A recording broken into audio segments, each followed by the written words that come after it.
first step is to remove all 4 wheels and tires.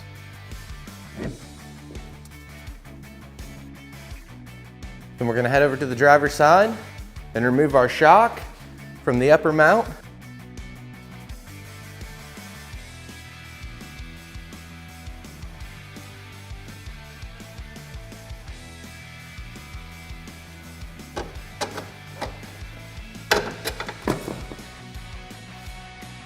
Then you're going to want to grab 2 bolts, 2 spacers, 2 nuts, and 2 front brackets.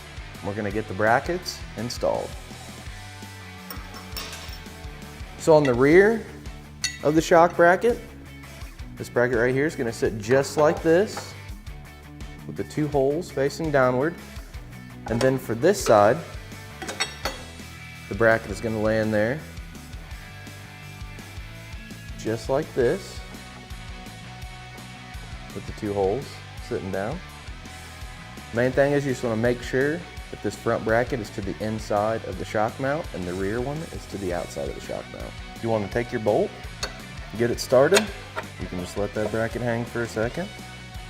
Grab your spacer, slide it over the bolt here, and make sure that this bracket is oriented properly.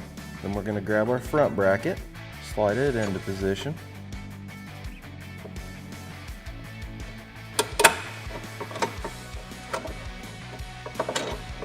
That bolt started all the way through. We're going to put a nut on it.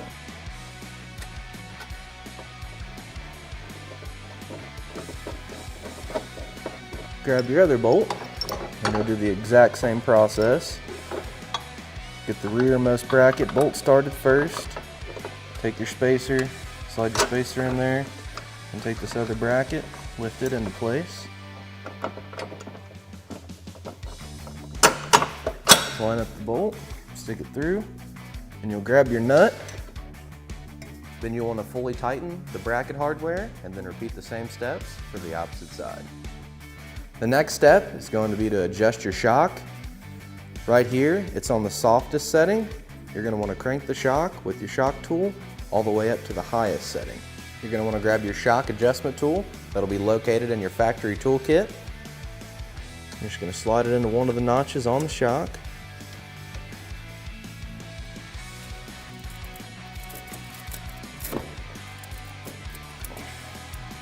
Once you have your shock adjusted, you're going to go ahead and reinstall your shock to your machine. If you want to get the maximum amount of lift, you're going to use the innermost holes. The outermost holes is going to be the lowest lift.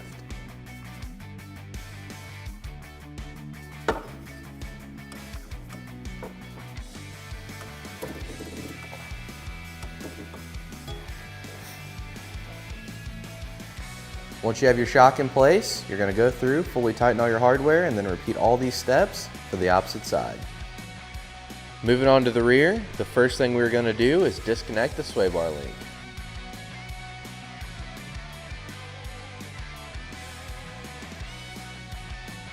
Then we're going to remove our upper shock bolt.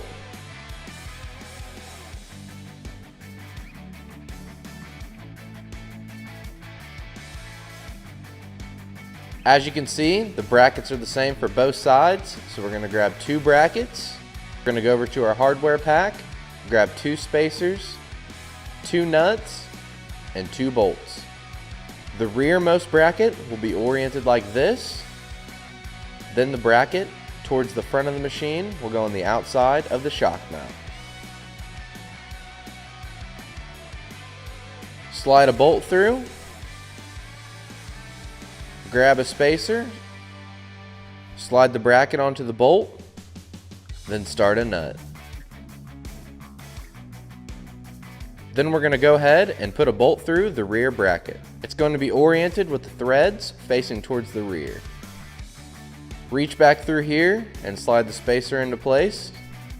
Put the bolt through both sides, then we're going to start a nut. Then we're going to go ahead and fully tighten the bracketry. Reinstall our shock.